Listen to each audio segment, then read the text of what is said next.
우리 마가복음 말씀 보면 10장에서 한 젊은 부자가 예수님을 찾아왔습니다. 길에서 예수님을 만나서 길바닥에서 꿇어앉으면서 예수님께 묻습니다. 선생님, 선한 선생님, 내가 어떻게 해야 영생을 얻을 수 있습니까? 물어봤죠. 예수님이 뭐라고 하셨냐면 왜 나한테 선하다고 하느냐? 선하신 분은 하나님밖에 없다. 이렇게 이야기하시면서 계명을 지켜라. 이렇게 했습니다. 자, 젊은 사람이 뭘 얻을 수 있습니까? 라고 했습니까? 영생. 자, 영생을 어떻게 얻을 수 있습니까? 라고 물었더니 예수님은 뭘 지켜라? 계명을 지켜라.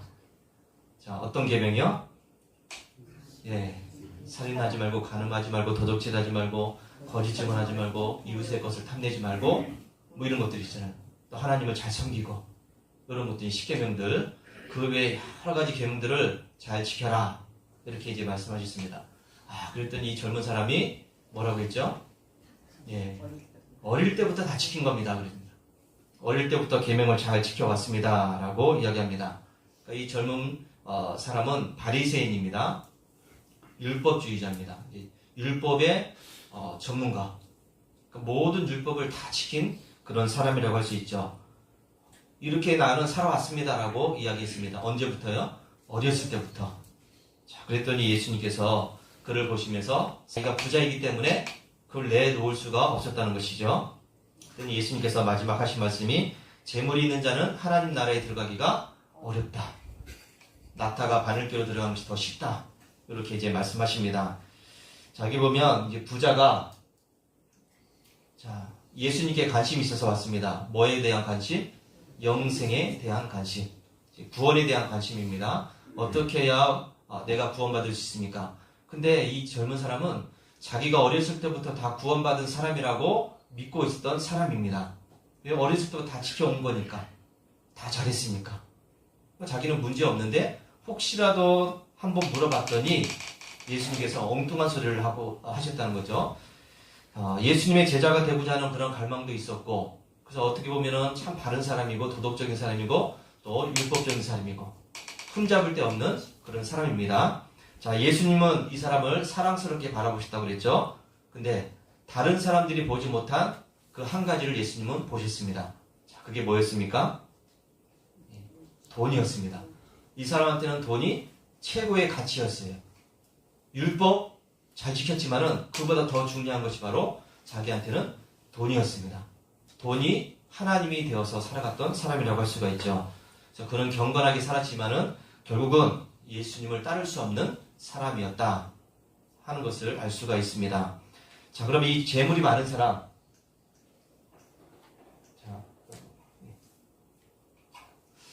예수님은 이 사람한테 딱 한 가지만 요구하셨죠. 뭘 하라고요? 재물을 다 팔아서 가난한 사람들한테 나눠주라. 이렇게 말씀하셨습니다. 자, 그리고 나서 나를 따르라. 이렇게 말씀하셨는데, 자, 그러면 한번 생각해 보세요. 재물을 이렇게 나눠주는 것, 내가 가지고 있는 재산을 다른 사람한테 나눠주는 것, 이거 해야 그러면 영생을 얻느냐? 어떨까요, 여러분? 재물을 나눠주면 영생이 있습니까? 아니요. 다들 부자신가 봐. 예수님이 말씀하셨잖아요. 재물을 나눠줘야 그래야 된다. 딱 한 가지 부족한 거. 그래야 영생이 있다. 나를 따를 수 있다. 이렇게 말씀하셨어요.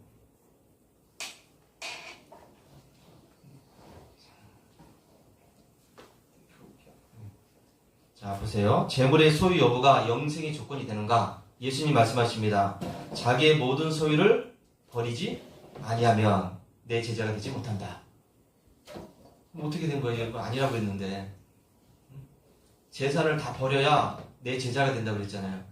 심지어는 예수님은 내 부모와 처자와 또 형제 자매 또 자기 목숨까지도 미워하지 아니하면 내 제자가 못 된다. 이렇게 말씀하셨어요. 그러면 도대체 누가 구원받을 수 있을까요? 어떤 사람이? 여러분 구원 받으셨죠? 예. 재산 다 내놓고 받으셨죠? 아직 가지고 있는데요. 그럼 아직 안 된 거죠, 그러면. 헷갈리시죠? 자, 누가 구원받을 수 있는가? 오늘 이 예수님의 말씀은 재산을 있는 것, 가지고 있는 것을 그냥 다 나눠줘야 영생을 얻을 수 있다는 그런 말씀이 아니라 돈보다도 더 중요한 것이 있다는 것을 말씀을 하고 있는 거죠. 그분이 누구냐면 예수님이십니다. 그러니까 가장 가까운 관계, 친밀한 관계라고 할지라도 그거를 미워할 정도의 마음이 있어야 된다는 거죠. 예수님 앞에서. 예수님보다 더 귀하고 가치 있게 여겨서는 안 된다는 것을 말씀하고 있습니다.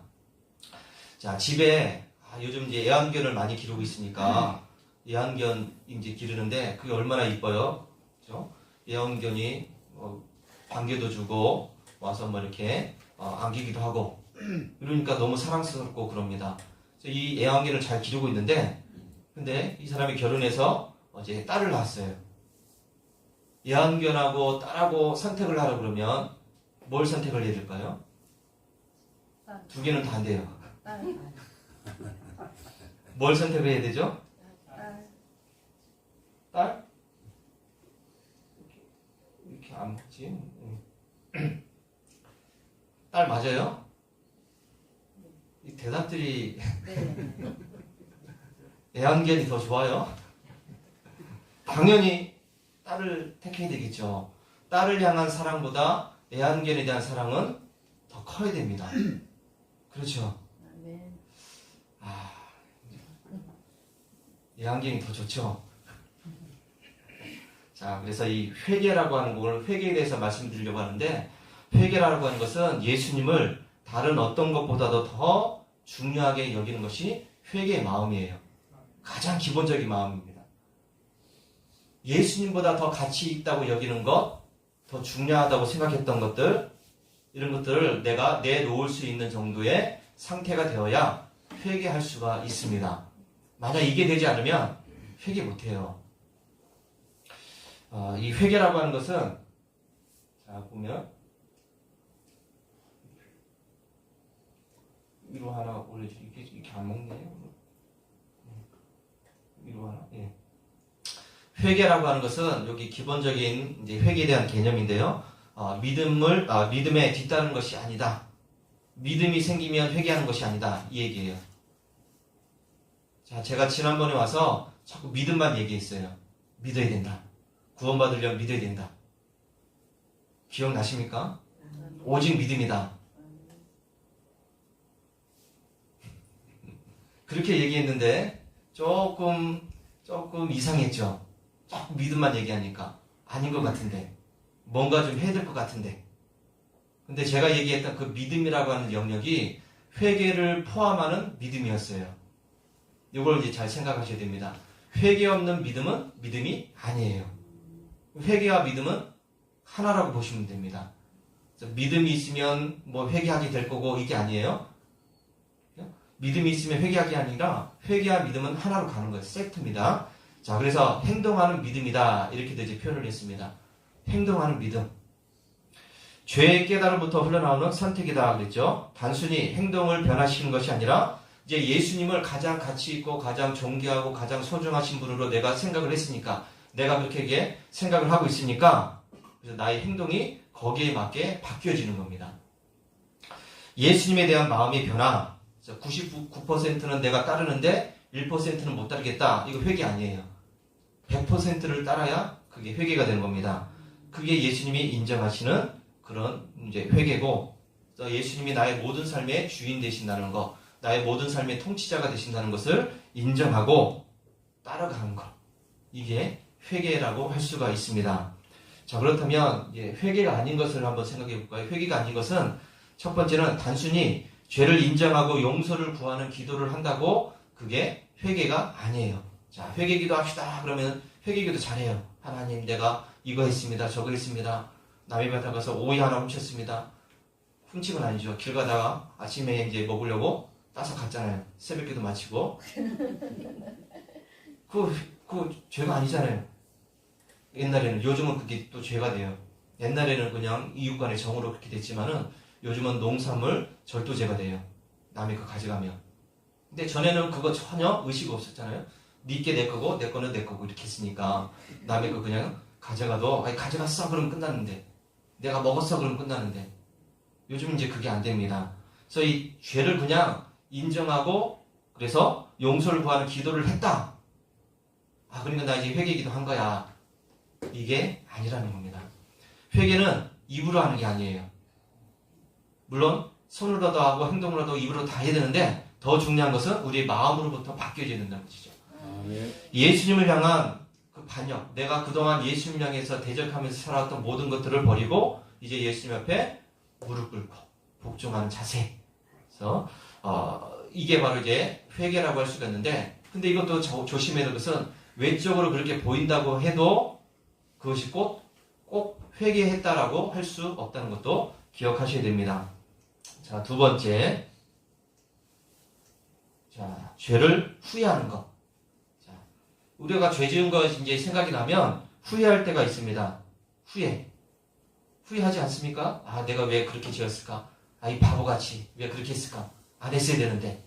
이런 거 이제 잘합니다. 그러면서 그 죄 때문에 슬퍼하면서 마음도 아프고 그러니까 눈물을 흘리기도 해요. 회개기도 하면서 눈물을 흘리기도 합니다.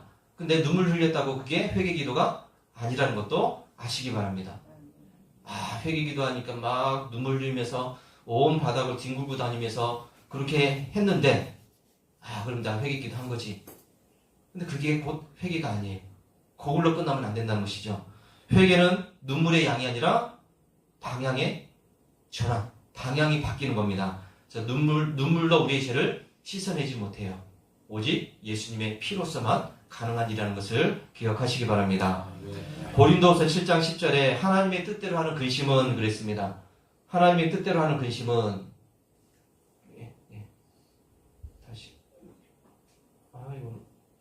하나님의 뜻대로 하는 근심은 후회할 것이 없는 구원에 이르게 하는 회개를 이루는 것이다. 자, 하나님의 뜻대로 하는 근심은 후회할 것이 없는 구원에 이르게 하는 그런 회개를 이루게 한다. 그런데 세상 근심은 사망을 이루는 것이다. 그랬잖아요.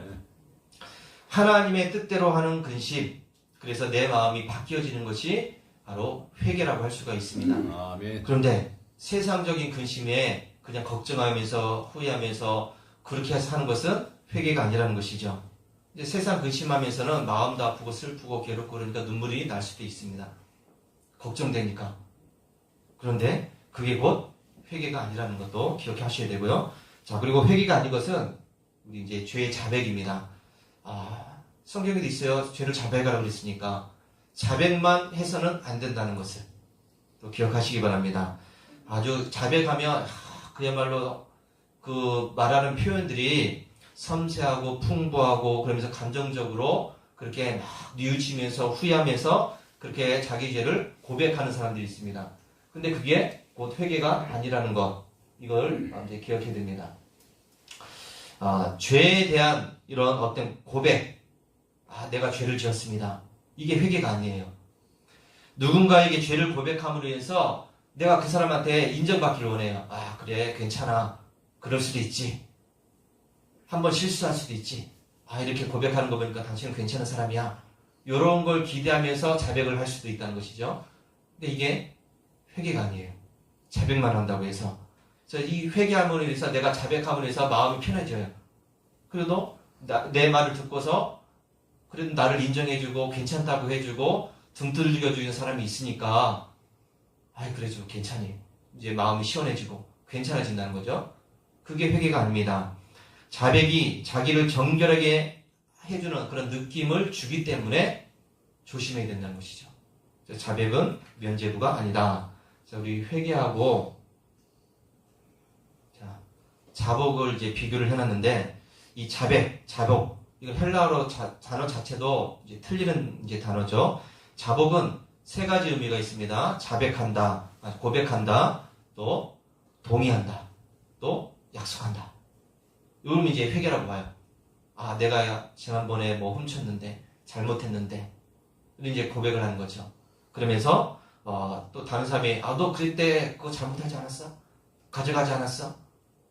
이러면 그래, 내가 그때 그랬지. 정말 미안해. 그러죠? 그래서 내가 뒤에 다시는 다음번에는 안 그럴게. 다음에 안 할게. 조심할게.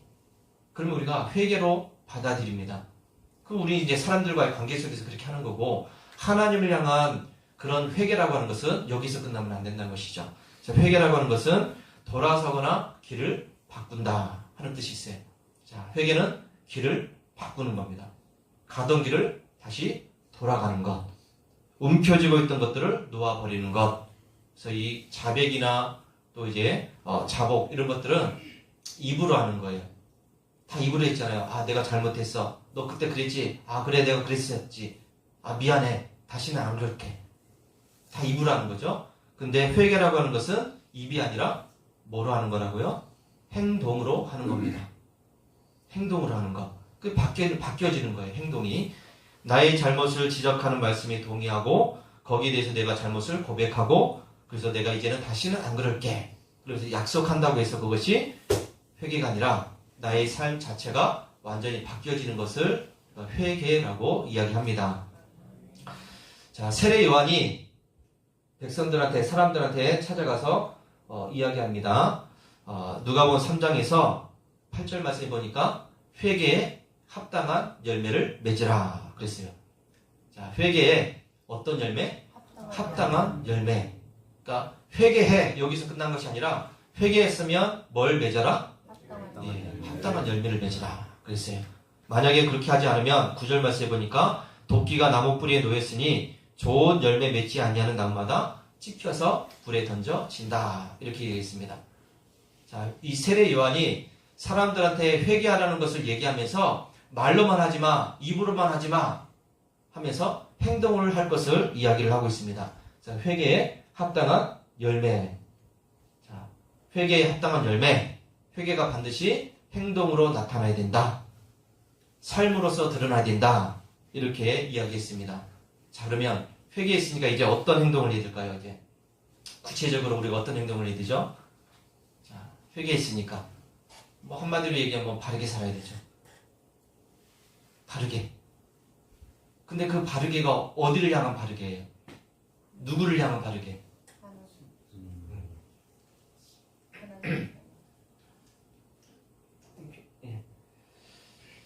자, 다시요. 누가복음 3장 10절에서 이제 세례 요한이 아주 구체적으로 얘기해줘요. 백성들에게 회개에 합당한 열매를 맺으라. 그러면서 어떤 얘기하냐면 옷 2벌 있는 자는 옷 없는 자에게 나눠줘라.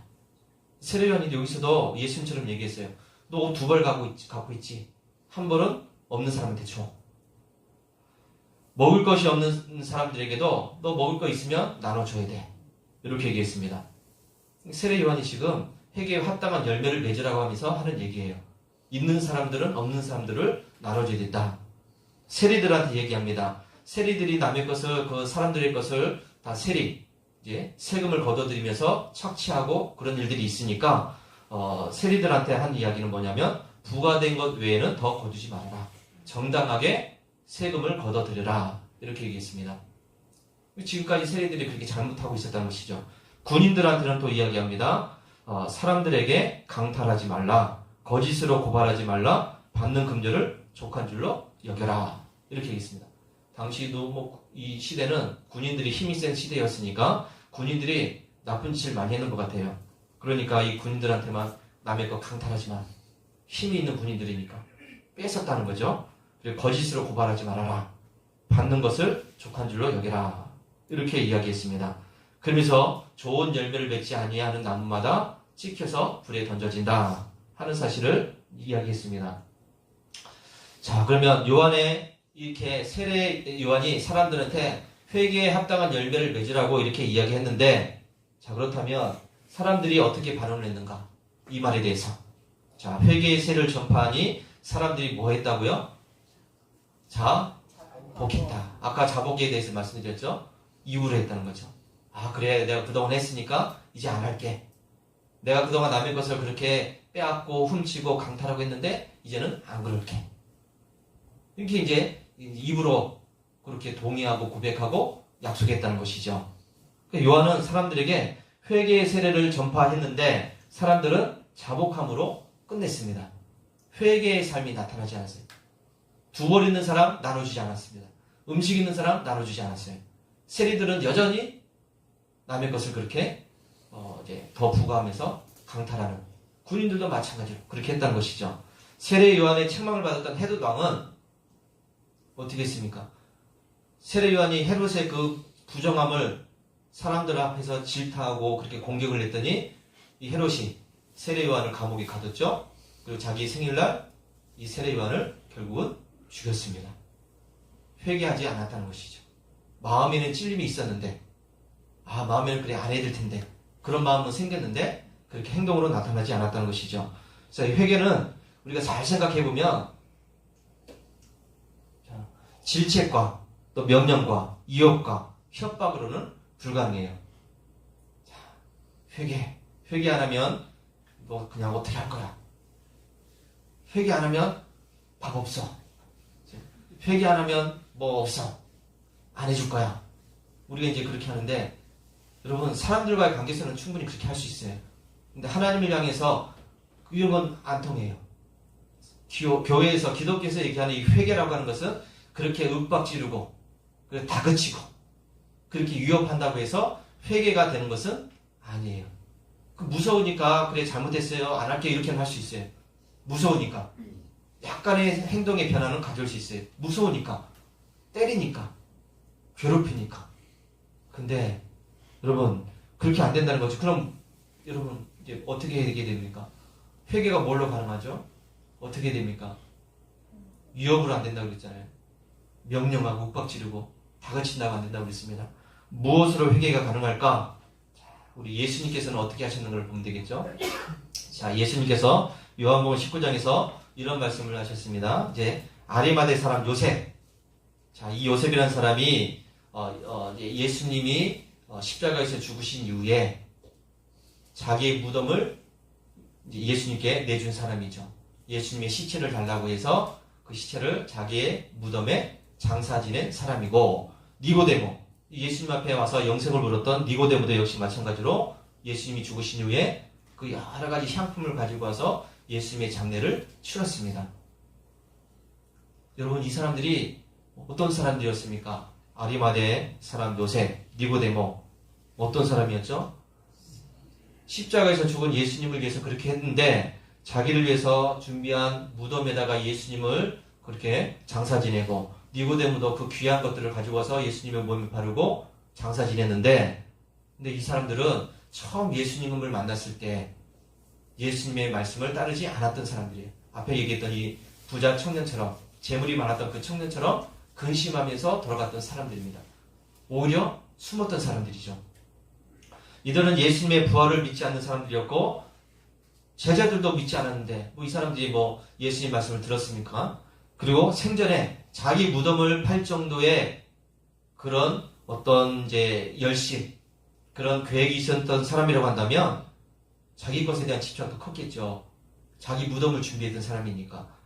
종교적인 정치범으로 사형을 받았던 그 예수님을 시체를 달라고 해서 자기 무덤에 장사 지내고 귀한 것을 가져서 몸에 바르고, 이건 여러분 어려운 일이에요.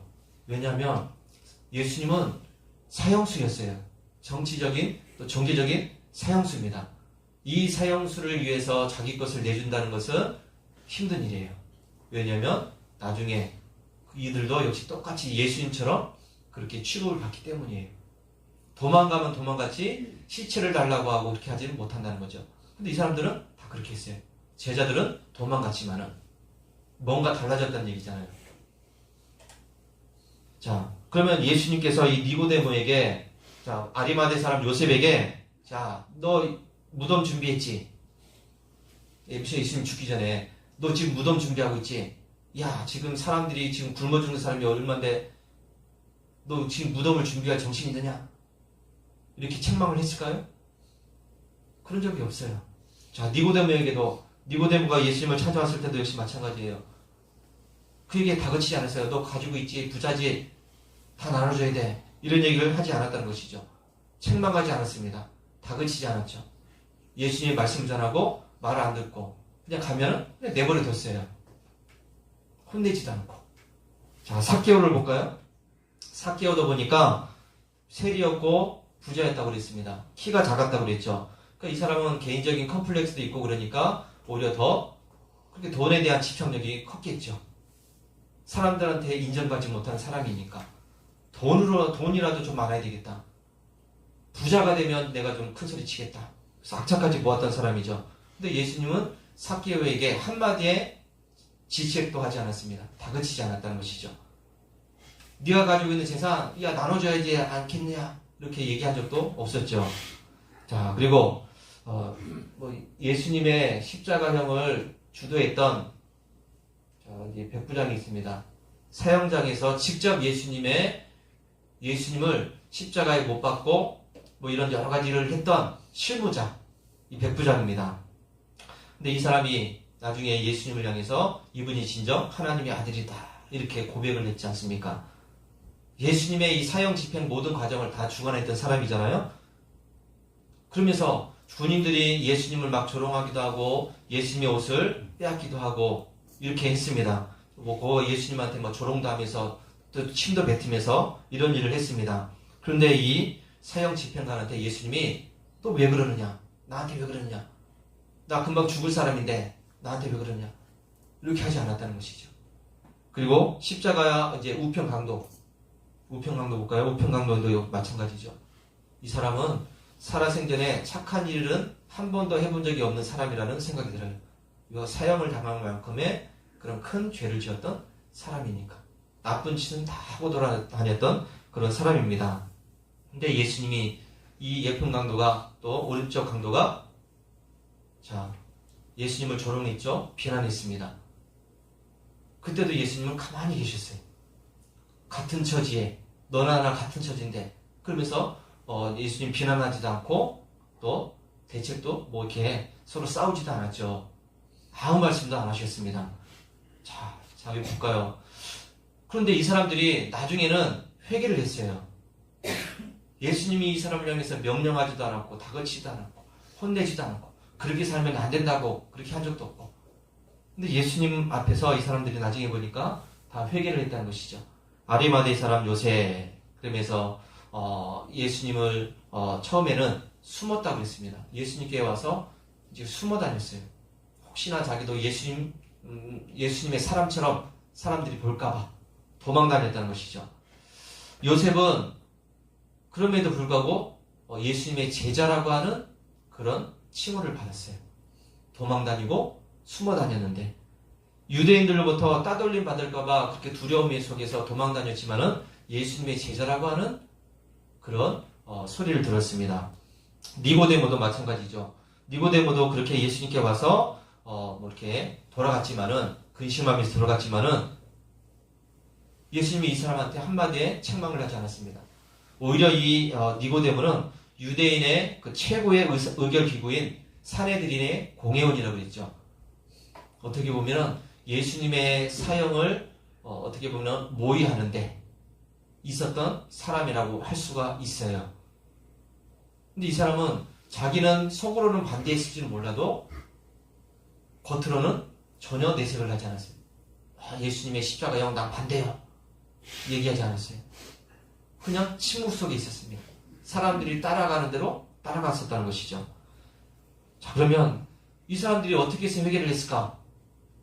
어떻게 해결을 했을까?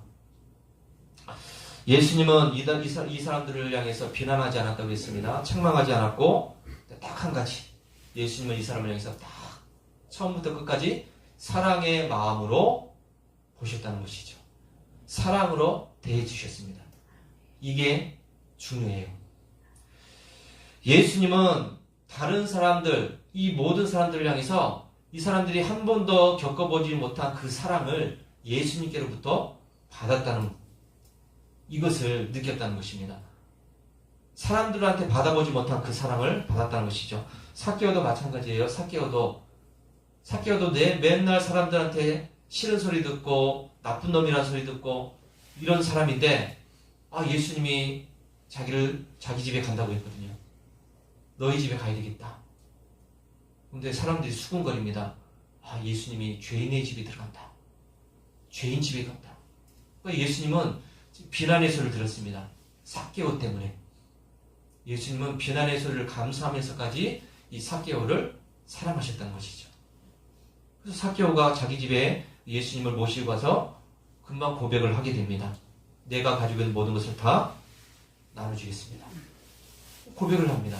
예수님이 책망한 적이 없잖아요. 예수님의 사랑 앞에서 삭개오도 무너졌죠. 자, 사형 집행관도 마찬가지입니다. 이 사람도 마찬가지예요. 모든 사형을 다 집행했던 실무자였는데 보니까 십자가에서 군인들이 그렇게 예수님을 모욕하고 조롱하고 또 입던 옷도 빼앗고 그렇게 해도 예수님은 한마디도 안 했어요. 오히려 또 같이 십자가에 달린 그 강도들한테 비난을 들었어도 예수님도 한마디도 안 하고 이걸 지금 자기 두 눈으로 직접 봤어요. 오히려 저들의 죄를 용서해 주옵소서 하는 예수님의 기도소리를 들었다는 것이죠. 그랬더니 나중에 이 사람이 정말 하나님의 아들이다 하는 그런 고백을 하게 됩니다. 이 로마 군인이었던 이 백부장이 이런 고백을 한다는 것은 쉬운 게 아니에요. 왜요? 자기의 상관인 고넬료가 사형 집행을 내렸는데 거기에 대해서 정면으로 비판을 했기 때문이에요. 이 사람이 하나님의 아들이구나. 그러니까 고넬료 당신이 지금 사형을 내린 것은 잘못되었다라는 것을 이야기한 사람이에요. 나중에 불이익을 당할 수 있는 사람입니다. 그럼에도 불구하고 예수님의 그 사랑 앞에서 자기가 스스로 고백을 했다는 것입니다. 우편강도도 마찬가지죠. 우편강도. 자, 이 로마 시대 이 십자가형이라고 하는 것이 참 끔찍한 그런 형벌인데, 자, 사람들은 이 십자가형이 있는 날을 여러분 축제일로 지낸다고 그래요. 희한하죠. 사람을 죽이는 그 사형장이 축제의 장이라고 그래요.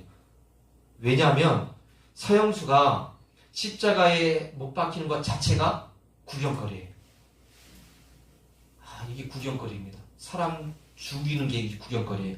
그리고 당연히 그 당시에는 볼 게 없으니까 막 그렇게 했죠.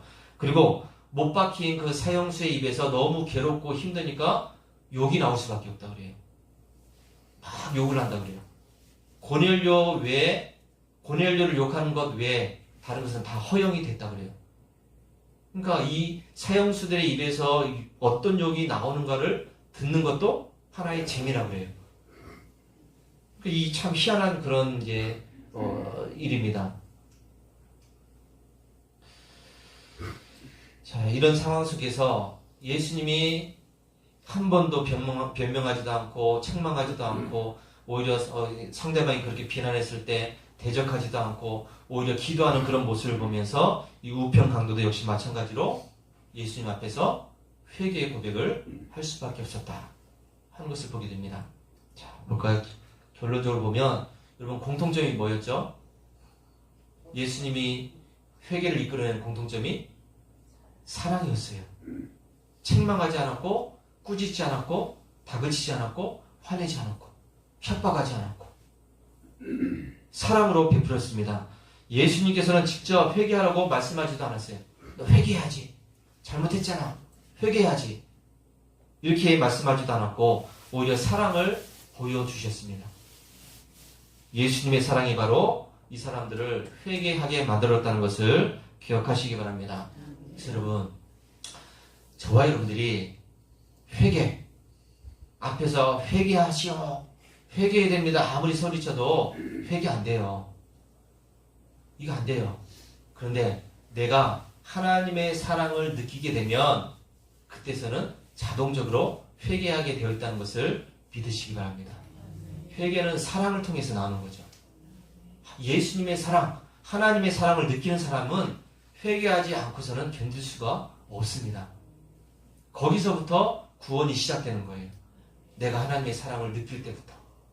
하나님의 사랑, 나를 이렇게까지 사랑하시는구나 하는 것을 느끼는 사람이 회개하게 되고 그 회개 때문에 구원의 출발점을 가질 수가 있다는 것을 기억하시기 바랍니다.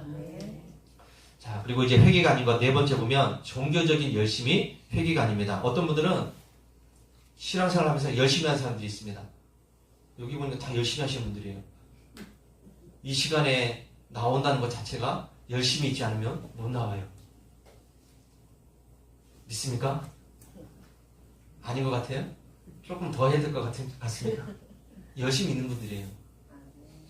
그렇죠. 제가 봐도 열심히 있는 분들이에요.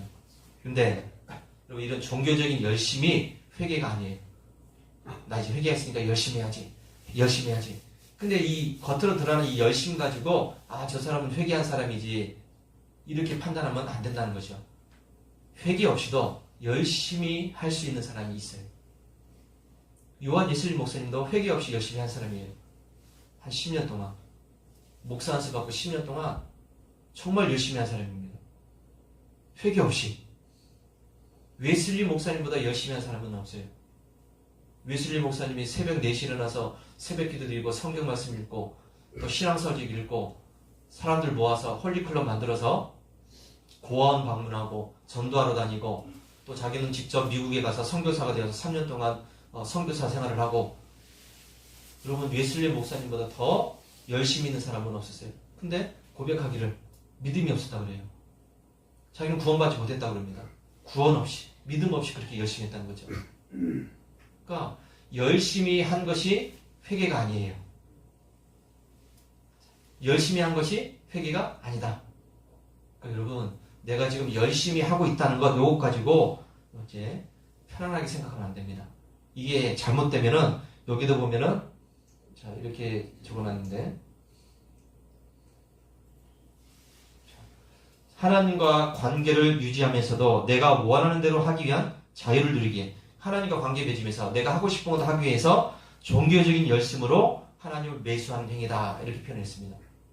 종교적인 열심이 곧 하나님을 매수하는 것, 그렇게 보여지는 거죠. 내가 이렇게 열심히 하니까 하나님은 한 번쯤은 눈 감아주시겠지. 내가 이렇게 열심히 했으니까 좀 한 번쯤은 봐주시겠지. 이렇게 생각하기 쉽다는 것이죠. 사울왕이 그랬습니다. 사울왕이 아말렉과의 전쟁을 하면서 하나님은 그 전쟁하고 나서 모든 전리품들을 다 어떻게 하라고요?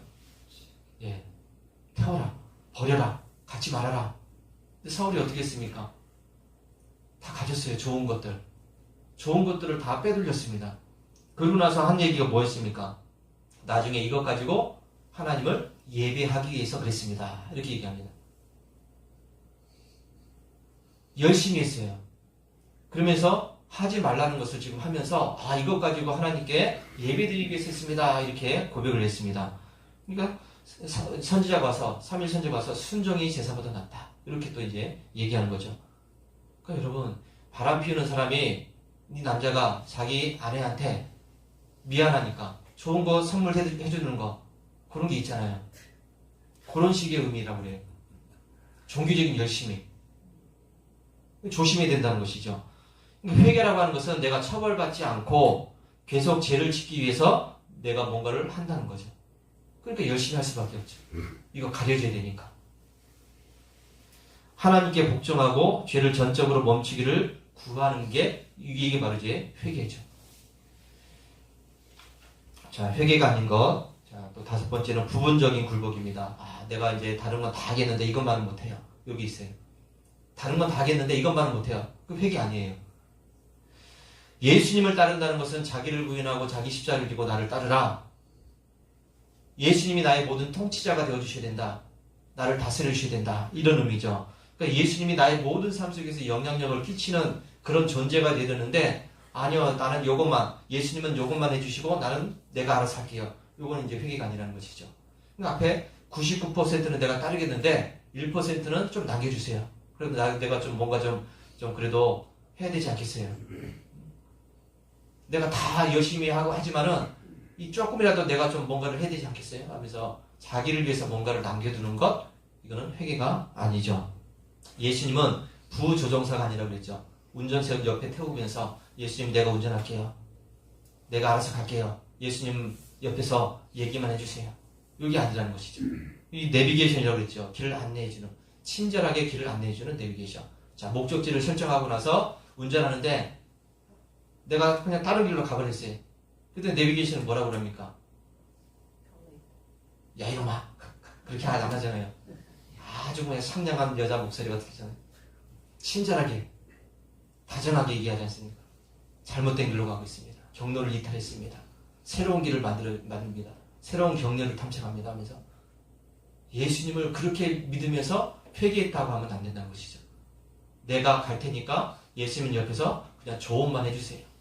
내가 이렇게 갈 테니까 예수님 옆에서 좀 친절하게 좀 얘기만 해주세요. 이거는 회개가 아니라는 것이죠. 자, 종합하면, 자, 회개가 아닌 것은 단순히 죄를 인정하고 용서를 구하는 것, 회개가 아니다. 죄를 후회하는 것. 눈물 흘린다고 회개가 아니라고 그랬죠. 입으로 그냥 자백한다는 것. 잘못했습니다. 안 할게요. 이게 회개가 아닙니다.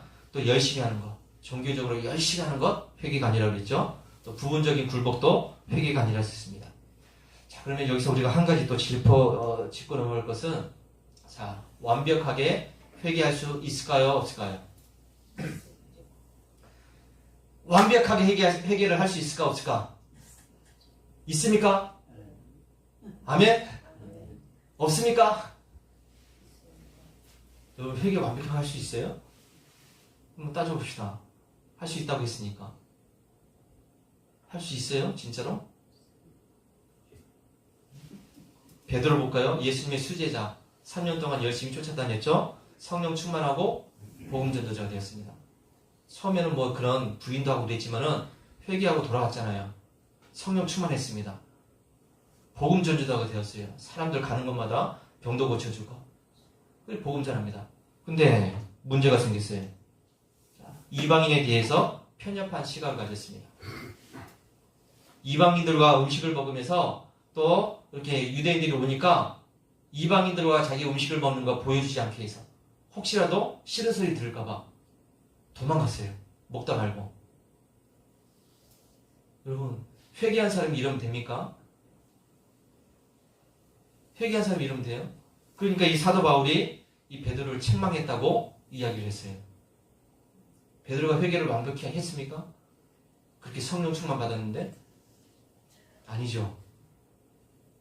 자, 다윗도 그렇고 욥도 그렇고, 자, 바울도 그래요. 바울도 늘 마음 가운데 싸운다 그랬어요. 싸운다 그랬습니다. 자기 몸 안에서. 내가 그렇게 하나님을 믿고 열심히 믿고 그렇게 능력을 행하는데도 자기 마음 안에서 싸운다 그랬어요. 이 육신의 연약함 때문에. 그러니까 완벽한 회개는 불가능하다는 것을 기억하시기 바랍니다. 아, 내가 회개했으니까 나 다 끝. 이게 아니었다. 나는 끝냈을지 몰라도 하나님은 아니에요. 그래서 하나님은 우리를 봐주시는 거예요. 여겨주시는 거. 간과하신다 그랬잖아요. 기억치 않으신다 그랬잖아요. 그냥 넘어가신다 그랬어요. 믿으면. 그러니까 완벽하지 않으니까 아무리 그렇게 밤새도록 회개를 하고 눈물 콧물 다 흘려도 안 돼요. 하나님 마음에 흡족하게 안 됩니다. 나는 됐을지는 몰라도. 그러니까 하나님은 내 기준, 하나님의 기준에 못 미치니까 그냥 믿어라. 믿어라는 거죠. 회개하고 믿어, 근데. 그러니까 그러면 봐주겠다는 거죠. 자, 여기서 중요한 게 있습니다. 완벽하게 회개할 수 있다고 그런다면 어떤 사람도 회개할 수가 없죠. 그렇죠? 어떤 사람도 회개가 불가능합니다. 자, 완벽하게 하겠다. 불가능하다고 그랬습니다. 회개를 해도 우리 마음은 여전히 문제가 있어요. 회개를 했음에도 밤새도록 눈물 콧물 다 흘려도 우리 마음 가운데는 조금 뭔가 문제가 생겨요. 그럼에도 불구하고 계속해서 하나님을 바라보면서 따라가는 것, 이게 회개예요. 부족하지만 하나님을 바라보면서 따라가는 겁니다. 그럼에도 불구하고 나의 믿음 없다는 것을 고백하면서 하나님 도와주세요. 그럼에도 불구하고 너야 주님의 말씀대로 살겠습니다 하면서 따라가는 것, 이게 회개입니다. 아리마대 사람 요셉도 마찬가지였죠. 이 사람도 역시 마찬가지로 공회원이었고 예수님의 사형 언도를 내리는데 역할을 했던 사람 중에 한 사람입니다. 당시의 직분이 그랬으니까, 공회원이니까. 예수님의 죽음에는 동의하지 않았지만은 또 사형에도 반대하지 않았죠. 침묵하고 있었습니다. 두려웠기 때문이죠. 그러나 이 사람을 예수님의 제자라고 불렀다고 했잖아요. 빌라도에게 예수님의 시체를 달라고 했고, 그리고 자기 무덤에 장사 지냈습니다. 완벽하지 않았지만은 그럼에도 불구하고 예수님을 따라갔다는 것이죠. 그래서 여러분, 회개는 완벽하게 할 수 없을지라도 그럼에도 불구하고 계속 회개해야 될 줄을 믿습니다. 그러니까 우리가 늘 회개가 필요해요. 구원파에서는 이거 하면 안 된다고 그래요. 구원파는 회개하는 것은 구원 못 받은 증거니까 한 번 구원은 한 번 회개했으면 죽을 때까지 무슨 짓을 해도 괜찮다고 그래요. 자, 한 번 회개하면 무슨 짓을 해도 구원받은 거야. 여기 무슨 짓을 해도 안에 온갖 범죄들이 다 들어있습니다. 그러니까 이게 말이 안 되잖아요. 한 번 회개했으면 그걸로 끝. 이게 말이 안 되는 거죠. 그러니까 이 이단이에요. 자, 여기 보면 나를 대신해서 회개하신 예수님 그랬습니다. 자, 누굴 대신해서요? 나를 대신해서. 예수님이 세례를 받으십니다. 누구한테요? 세례 요한한테. 세례 요한이 주는 세례는 죄를 위한 세례예요. 죄를 씻기 위한 회개입니다. 죄의 용서 회개예요. 아, 예수님이 왜 그러면 세례 요한을 그 세례를 받아야 됩니까? 죄 없으신 분이. 예수님은 완벽하신 분이고 완전하신 분이고 무음하신 분이고 그런 분인데 굳이 가가지고 세례를 달라고 그래요. 세례 받겠다고 그럽니다. 세례 요한이 만류함에도 불구하고 받겠다고 그래요. 왜요? 모든 의를 이루기 위해서. 자, 모든 의를 이루기 위해서. 예수님은 완벽하지만은 모든 의를 이룬다는 의미는 예수님이 부족한 뭔가를 이룬다는 것이 아니라 나의 의를 대신 이루어 주시는 것임을 기억하시기 바랍니다. 예수님이 세례받은 것은 결국은 나 때문이에요. 내가 완전하지 않기 때문에 완전하신 그분이 대신 받으셨다는 것이죠. 나를 대신해서 회개의 세례를 받으셨고 그래서 그분의 죽음이 내 죽음을 위한 완벽한 대체물이 되도록 만들어 주셨습니다. 우리에게는 예수님이 계시기 때문에 내 회개가 완벽하지 않더라도 괜찮아요. 다만 나는 최선을 다해서 회개해야 됩니다. 그렇다고 설렁설렁해서는 안 된다는 얘기예요. 예수님이 할 텐데 뭐 그러고서 구원파처럼 그러면 안 된다는 것이죠. 나는 내 할 도리를 다 해야 되죠. 예수님은 내가 살아야만 했던 모든 삶을 다시 사셨습니다. 그분은 나를 대신해서 모든 것을 완벽하게 이루셨죠. 따라서 우리에게 좋은 소식은 뭐냐면 내가 완벽하게 회개할 필요가 없다는 것, 회개할 수도 없다는 것. 그런데 그분이 나를 위해서 대신 그렇게 해주셨다는 것이죠. 그러니까 그분을 믿고 우리가 회개하는 거예요. 부족하지만은, 연약하지만은, 나약하지만은 예수님이 완벽하시기 때문에 그분의 의를 우리가 다시 옷 입는 겁니다. 그래서 우리는 이 완벽한 회개에 대한 부담감을 떨쳐버리고 완벽하진 않지만은 최선을 다해서 회개해야 될 줄로 믿습니다. 마음을 찢는 회개를 해야 돼요. 눈물 흘리고 콧물 흘리고 뒹굴면서 그렇게 하지 말라는 얘기가 아니라 그렇게 해야 돼요. 마음 아파하면서 그렇게 해야 됩니다. 그런데 그것 자체가 완벽하지 않기 때문에 예수님이 우리의 부족한 부분을 채워주셨다는 것을 기억하시기 바랍니다. 자, 그러면 회개는 뭐냐? 회개는 이것이다. 첫 번째, 예수님이 모든 것의 주인 되심을 인정하는 것. 이게 회개예요. 예수님이 나의 모든 것의 주인이십니다. 이게 이제 모든 회개의 기본입니다. 나에 대한 모든 결정권이 누구한테 있습니까? 예수님께 있는 거죠. 나는 틀리지만은 예수님은 옳습니다. 이거예요. 나는 부족하지만은 예수님은 완전하십니다. 이거죠. 그러니까 내가 부족한 상태지만은 예수님은 완벽하시기 때문에 그분을 인정하면서 나의 주님으로 인정해야 하는 거죠. 누가복음 4장 46절에 너희는 나를 불러 주여 주여 하면서도 내가 말하는 것을 행하지 아니하느냐 그랬어요. 주여 주여 하면서 왜 내 말들을 하지 않느냐. 이게 우리의 모습이잖아요. 믿습니다 믿습니다 하면서 우리는 때로는 안 믿습니다가 될 때가 많잖아요. 근데 우리의 마음은 그래서 전쟁터라고 그랬습니다. 우리의 육신은 예수님의 권위에 저항하는 반면에 우리의 마음은 동의해요. 마음과 우리의 몸이 달라요. 따로따로입니다. 바울도 그랬습니다. 내 자신이 마음으로는 하나님의 법을, 육신으로는 죄의 법을 섬긴다. 그래서 내 육신은 예수님을 향해 싸우지만은 나의 가장 깊은 속사람은 하나님 앞에 굴복하려고 한다. 바울이 아까 계속 싸웠던 게 이겁니다. 육신으로는 세상 것을 따라가게 되는데 속으로는 안 돼. 그래서 그 속사람이 하나님을 바라보게 하는 것이죠. 복음을 믿는 자들이 넘어질 때는 그래서 회개하게 됩니다. 예수님을 믿는 사람들은. 그런데 그렇지 못한 사람들은 넘어질 때 계속 실패 속에 있게 돼요. 계속 실패하게 됩니다. 자, 두 번째 회개는 이것이다. 두 번째 이 부분도 봐야 되겠네요. 예수님께서 12제자에게 말씀하십니다. 시몬 베드로가 대답하되 주여 하면서 영생의 말씀이 여기 있사오니 우리가 누구에게로 가리까? 예수님이 자꾸 어떻게 보면 사람들이 듣기에 이상한 말을 합니다. 이상한 말을 내 몸을 먹어라, 내 피를 마셔라, 이런 얘기 자꾸 하니까 사람들이 막 비난하면서 어떻게 사람의 몸을 먹고 마시느냐, 피를 어떻게 먹느냐 하면서 막 비난을 합니다. 사람들이 많이 떠났어요. 제자들에게 묻습니다. 너희들도 나를 떠나려고 하느냐? 그랬더니 베드로가 생명의 말씀이 여기 있는데 우리가 어디로 갑니까? 라고 얘기합니다. 예수님의 말씀에 이해할 수 없는 부분이 있지만은 결코 떠나지 않겠습니다. 의심이 있다고 할지라도 계속 예수님을 따르겠습니다. 라고 이야기했다는 것이죠. 의인은 7번 넘어질지라도 다시 일어난다고 그랬습니다. 믿는 사람들은 자꾸 넘어질지라도 일어난다고 그랬잖아요. 믿음은 의심하면서 주님을 따라가는 것이 아니라 그럼에도 불구하고 계속 예수님을 따라가는 것이다. 예수님을 계속 따라가는 것이 우리의 믿음입니다. 우리는 죄와 이렇게 싸우면서도 지속적으로 예수님을 따라야 될 줄로 믿습니다. 이게 믿음이에요. 회개이고. 자, 회개는 두 번째, 단순히 죄를 멈추는 것이기만 한 것이 아니라 동시에 예수님을 따르기 시작하는 거다. 죄를 안 짓고 거기서 멈추는 것이 아니라 거기에 머물러 있는 것이 아니라 뒤돌아서서 예수님을 따라가는 것. 이게 회개입니다.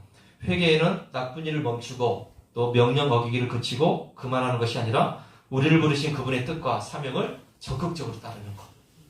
자, 어떻게 따르는 것? 적극적으로 하는 것. 그냥 뒤에 꼬리 꼭 맨 끝에 붙어가지고 가는 동 마는 동 이렇게 눈치 보면서 가는 것이 아니라 어떻게 해요? 적극적으로 예수님을 따라가는 것이 회개예요. 이게 믿음의 삶이고, 예수님은 누구든지 나를 따라오거든 자기를 부인하고 자기 십자가를 지고 나를 따르라. 미가 선지자도 얘기합니다. 여호와께서 내게 구하시는 것은 오직 정의를 행하며 인자를 사랑하며 겸손하게 내 하나님과 함께 행하는 것이다. 모세도 얘기합니다. 여호와께서 요구하시는 것이 무엇이냐? 여호와를 경외하면서 도를 행하고 사랑하고 마음을 다하고 뜻을 다하고 하나님을 섬겨라. 이렇게 이야기합니다.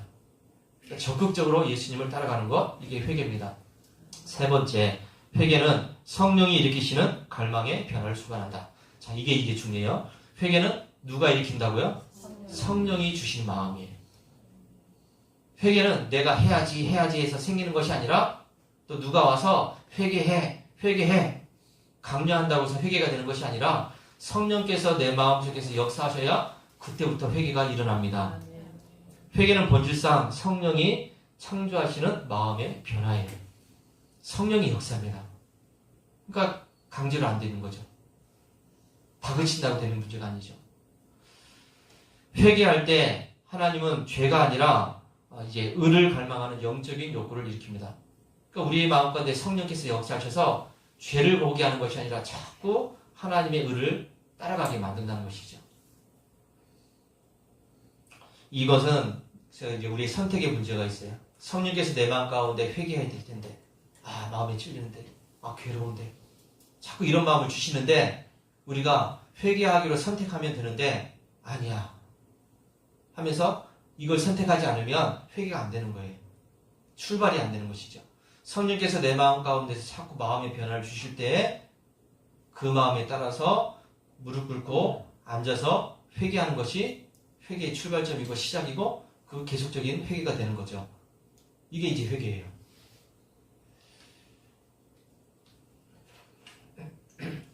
자, 회개는 이제 이것이다 해서 또 믿음과 앞에서 잠깐 말씀드렸자면은 회개는 믿음입니다. 회개가 곧 믿음이에요. 믿음이 곧 회개입니다. 이거는 서로 떨어져 있는 것이 아니라 동전의 양면. 어느 하나 버릴 수가 없어요. 그래서 믿으세요 이 말 속에는 회개하라는 말이 포함이 되어 있는 얘기예요. 회개하는 얘기가. 회개하고 복음을 믿으라 이렇게 이제 구분을 했지만은 믿어야 됩니다. 이 말 속에는 회개해야 됩니다. 그 말이 포함되어 있습니다. 자, 회개는 이것이다. 자, 마음의 변화가 일어난지. 그러면 성령께서 내 마음 가운데 그런 변화가 있을 수 있도록 자꾸 다그치실 때, 그 갈망이 생길 때 그걸 어떻게 알 수 있는가?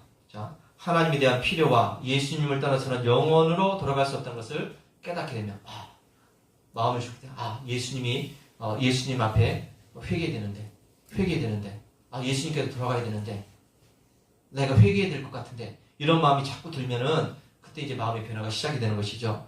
그리고 예수님이 주님이라는 사실과 그분을 거스리는 자리에 서는 것이 무모하다는 것을 안다면, 그래서 이게 성령께서 내 마음을 변화시키는 과정이라고 할 수가 있습니다. 네.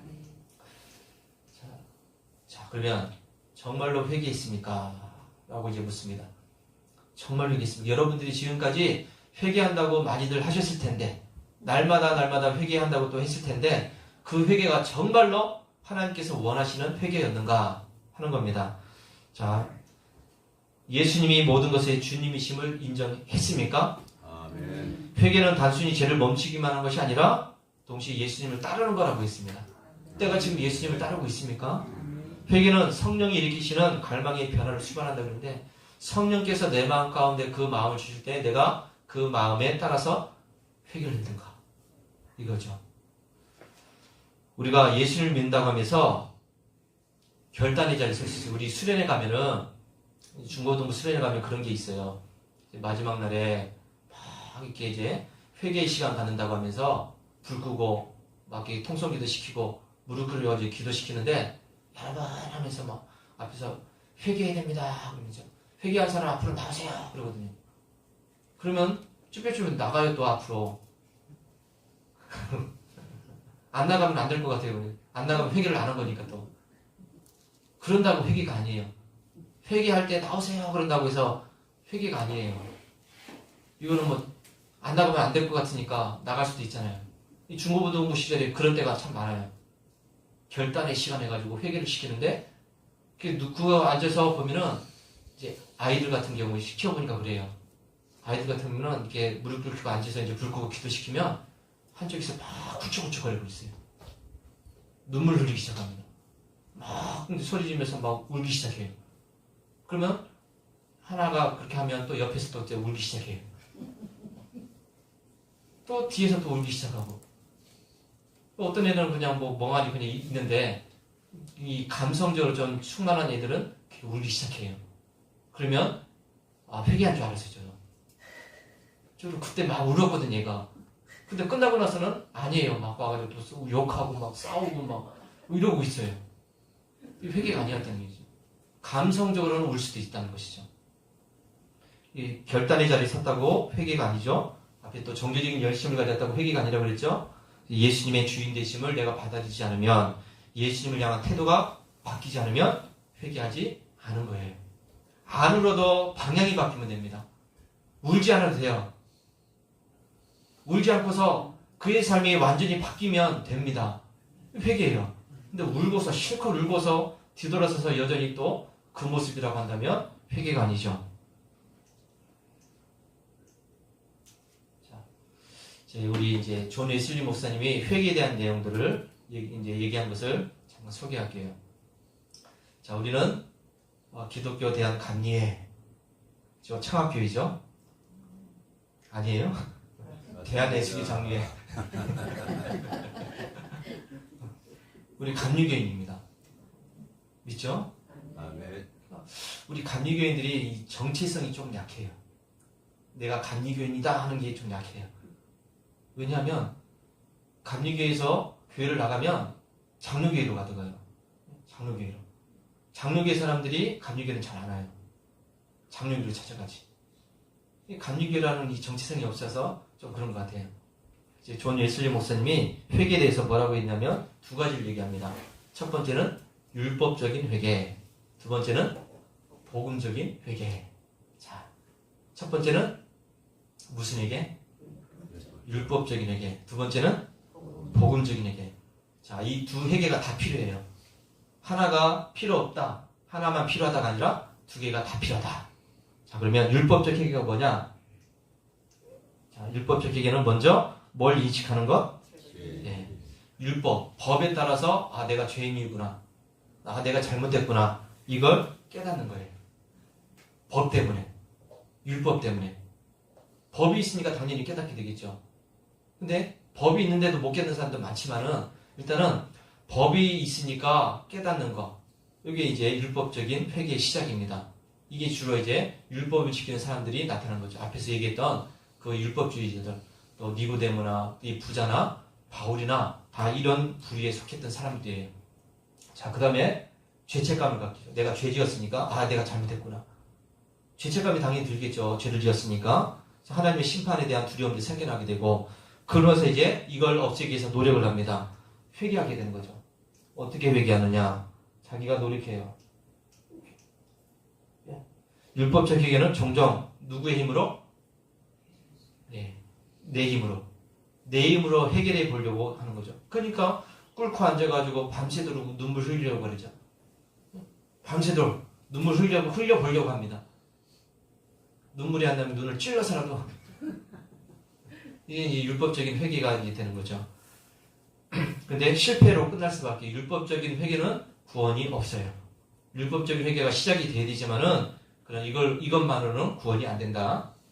자, 이게는 구원의 과정에서 첫 번째 단계라고 했습니다. 구원이 시작되는 출발점이에요. 죄를 깨닫는 거. 내가 죄인이었구나. 내가 잘못 살았구나. 이제 안 해야지.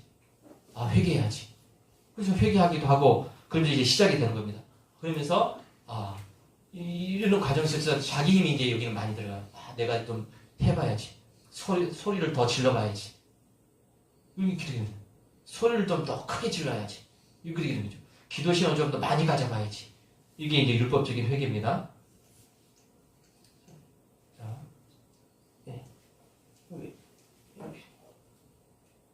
자, 이제 복음적인 회개. 자, 복음적인 회개는 뭐냐면 이렇게 하다 보니까 안 돼요. 율법적으로 하다 보니까. 그래서 하나님의 은혜가 필요하구나. 하나님의 역사가 필요하구나. 이걸 이제 깨닫기 시작하는 것이 복음적인 회개의 시작점입니다.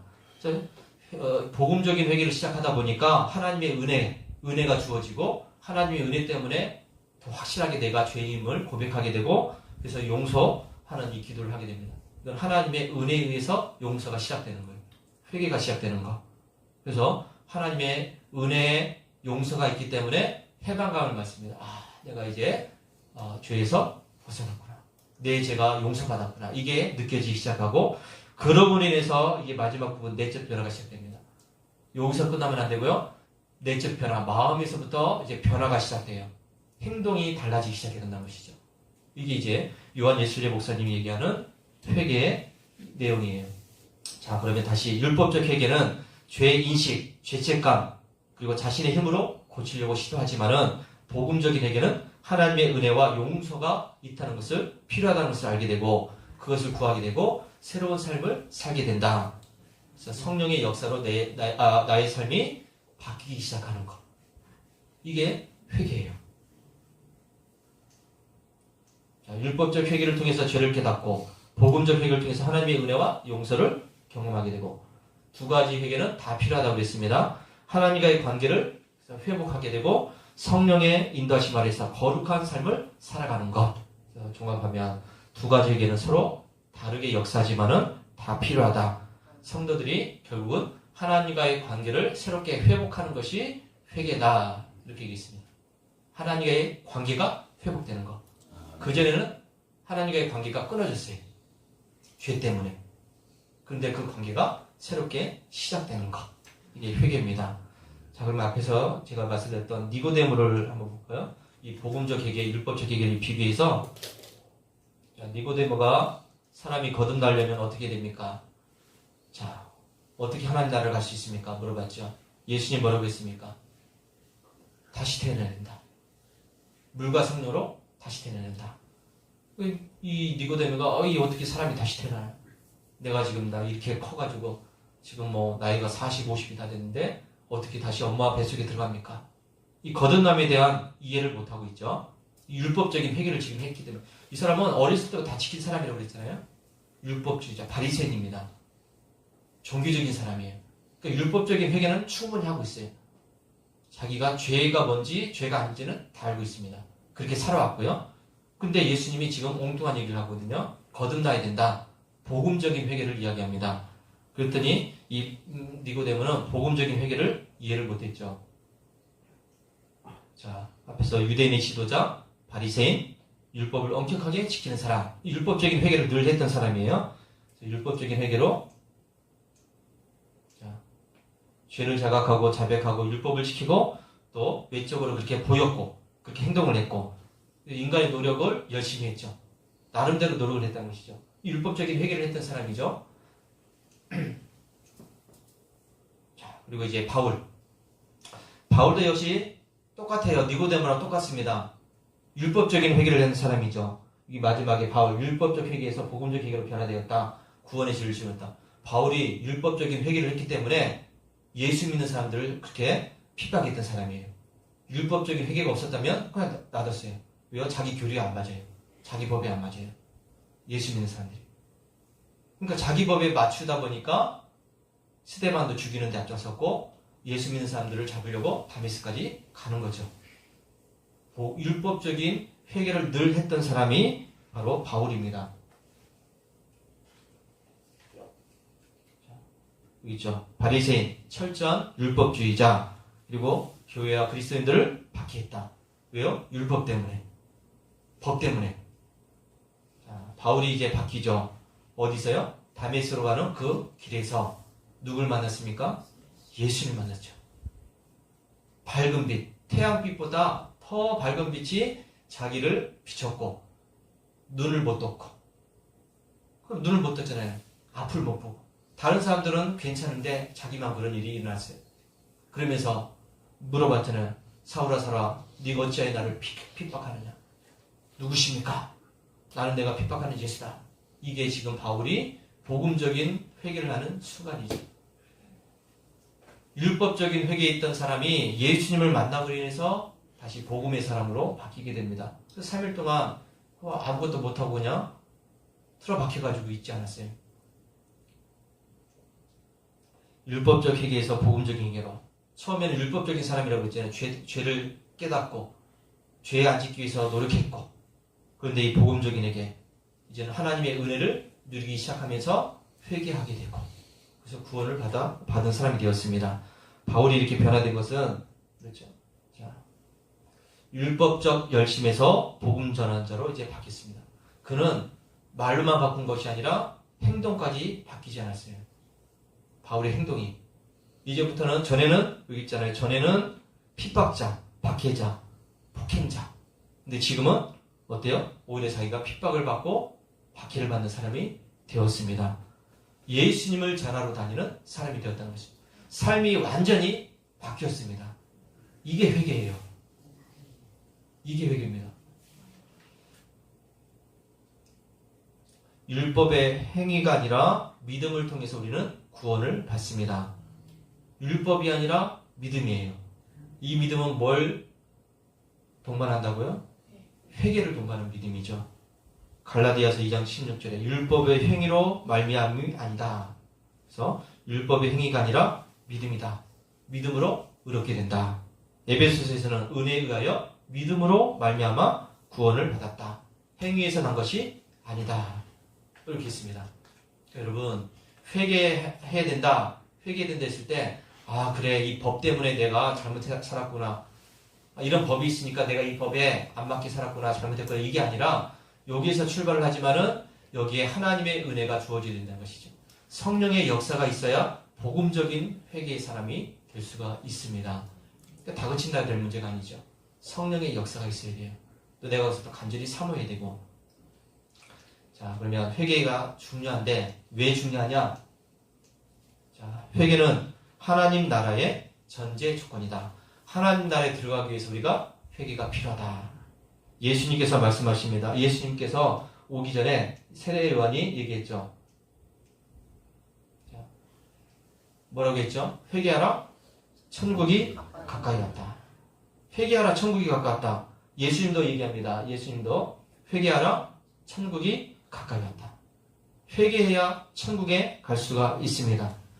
회개해야 하나님 나라에 들어갈 수 있어요. 아멘. 그러니까 얼마나 중요해요. 천국 가고 싶어요?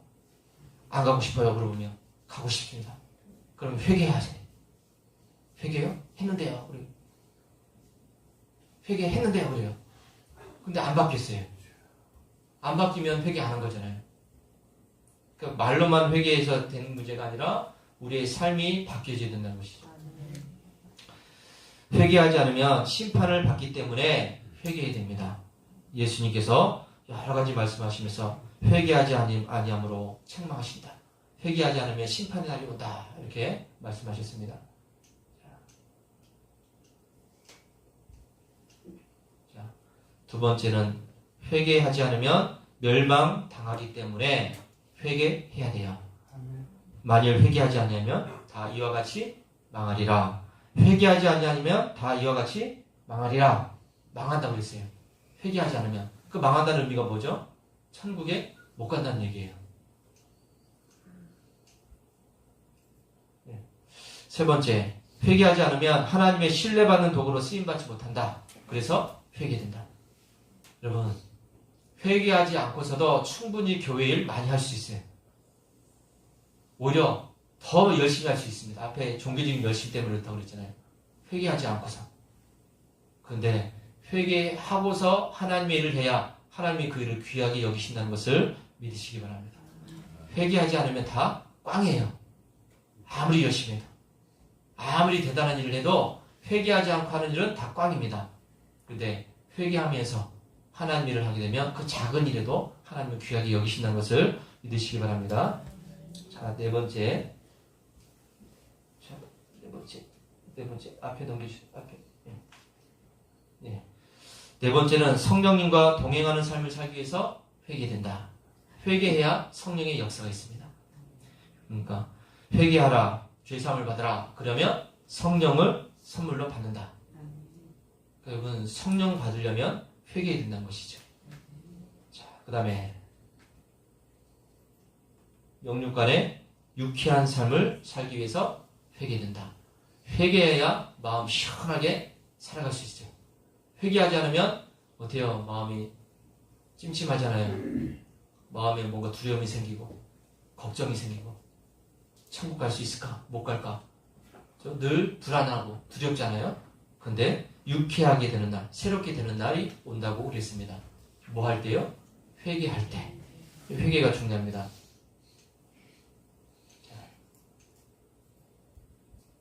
자, 여기 정리하면 하나님의 심판을 받지 않기 위해서, 하나님께 멸망당하지 않기 위해서, 신뢰받는 도구로 쓰임받기 위해서, 성령님과 동행하는 삶을 살기 위해서, 영육간의 유쾌한 삶을 살기 위해서.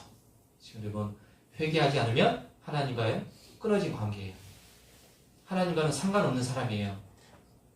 그러니까 대단한 일을 해도 나는 너를 모른다. 불법을 행하는 자다. 이렇게 되는 거죠. 하나님과 상관이 없으니까. 하나님과 상관없이 병 고치면 뭐합니까? 하나님이 상관없이 귀신 쫓아내면 뭐예요? 상관이 없는데. 그러니까 나는 너를 도무지 모른다. 내게서 떠나가라. 이렇게 하는 거죠.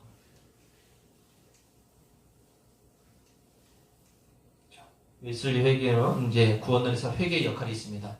웨슬리는 회개에서 구원의 첫 단계라고 했습니다. 아까 말씀드렸듯이 회개 없이는 구원이 없습니다. 회개해야 구원받습니다. 그리고 칭의, 의롭게 되는 것도 역시 마찬가지로 회개해야 의롭게 될 수가 있습니다. 제가 지난번에 믿어야 됩니다. 오직 믿음.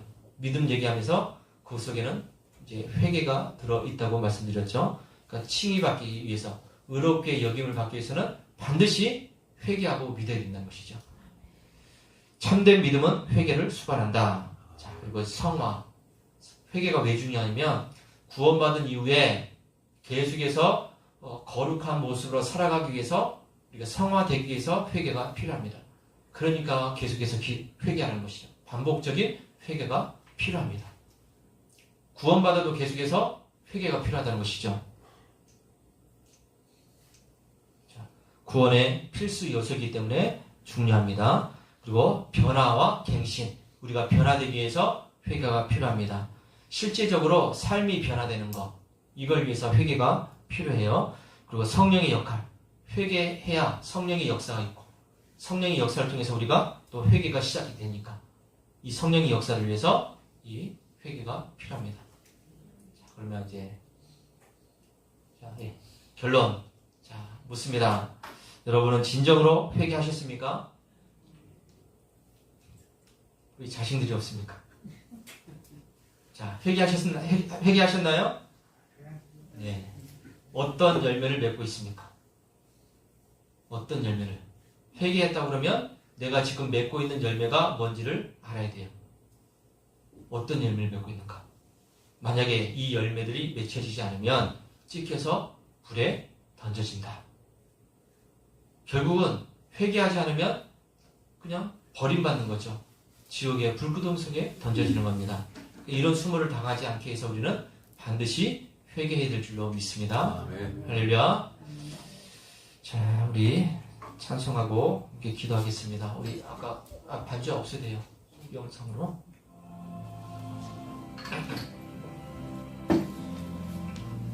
자, 우리 이 시간에는 회개에 대한 말씀을 들었으니까 이렇게 회개하며 하나님께 나가길 원합니다. 우리 조용하게 눈을 감고 여러분의 모습을 다시 한번 생각해 보시면서 또 오늘 말씀을 또 생각하시면서 하나님, 내가 지금까지 회개한다고 했는데 정말 내가 회개한 사람입니까? 내가 지금 회개의 열매를 맺으면서 살고 있습니까?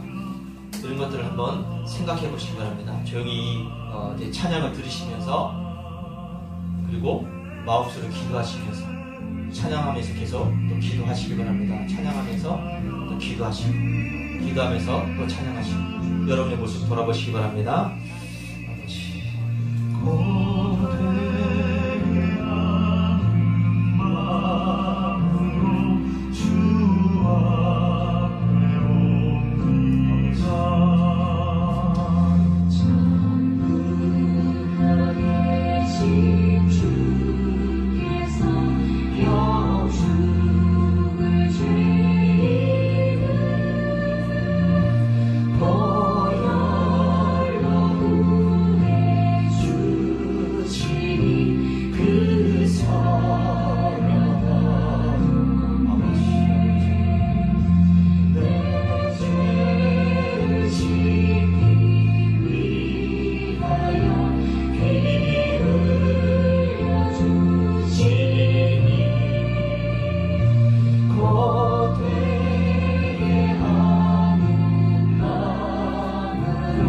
주